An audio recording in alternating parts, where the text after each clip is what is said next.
বঙ্গোপসাগরের মিয়ানমার উপকূলে পৃথক দুটি নৌকাডুবির ঘটনায় ৪২৭ জন রোহিঙ্গা নিখোঁজ হয়েছেন। জাতিসংঘের শরণার্থী বিষয়ক সংস্থা ইউএনএইচসিআরকে এক বিবৃতিতে এ তথ্য জানিয়েছে। ইউএনএইচসিআরের বিবৃতিতে বলা হয়েছে, গত ৯ মে মিয়ানমারের আরাকান রাজ্যের উপকূল থেকে ২৬৭ জন রোহিঙ্গা যাত্রী নিয়ে রওনা হয়েছিল একটি ইঞ্জিনচালিত নৌকা। বেশ কিছু দূর অগ্রসর হওয়ার পর নৌকাটি ডুবে যায় এবং ৬৬ জন সেখান থেকে বেঁচে ফিরে আসতে সক্ষম হন। বাকিদের কোনো খোঁজ পাওয়া যায়নি। ঠিক তার পরদিনই আরাকান উপকূল থেকে ২৪৭ জন যাত্রী নিয়ে রওনা হয় একটি ইঞ্জিনচালিত কাঠের নৌকা। কিন্তু কিছু দূর গিয়ে নৌকাটি ডুবে যায় এবং মাত্র ২১ জন জীবন নিয়ে ফিরে আসতে সক্ষম হন। এই ঘটনায় গভীর দুঃখ ও উদ্বেগ প্রকাশ করেছে ইউএনএইচসিআর।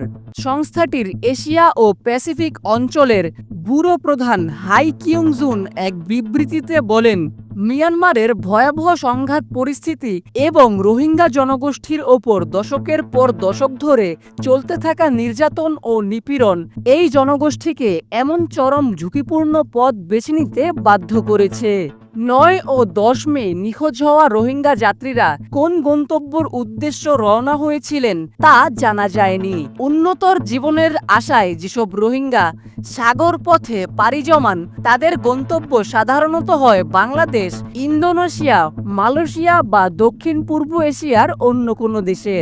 ২০১৭ সালের আগস্ট মাসে বাংলাদেশের সীমান্তবর্তী মায়ানমারের রাখাইন প্রদেশের বেশ কয়েকটি পুলিশ স্টেশন ও সেনা ছাউনিতে একযোগে বোমা হামলা করে সশস্ত্র রোহিঙ্গা গোষ্ঠী আরাকান স্যালভেশন আর্মি।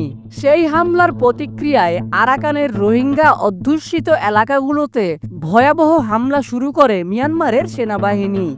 সেনা সদস্যদের নির্যাতন, বাড়িঘরে অগ্নিসংযোগের মুখে টিকতে না পেরে নাফ নদী পেরিয়ে বাংলাদেশে প্রবেশ করতে শুরু করেন হাজার হাজার রোহিঙ্গা। বাংলাদেশের সরকারের পক্ষ থেকে তাদেরকে কক্সবাজারের টেকনাফ জেলার কুতুলপালংয়ে আশ্রয় দেওয়া হয়।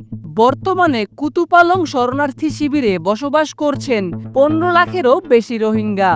তবে কয়েক বছর আগে জাতিসংঘকে জানিয়ে দিয়েছে যে রোহিঙ্গাদের আর আশ্রয় দেওয়া সম্ভব হচ্ছে না বাংলাদেশের পক্ষে।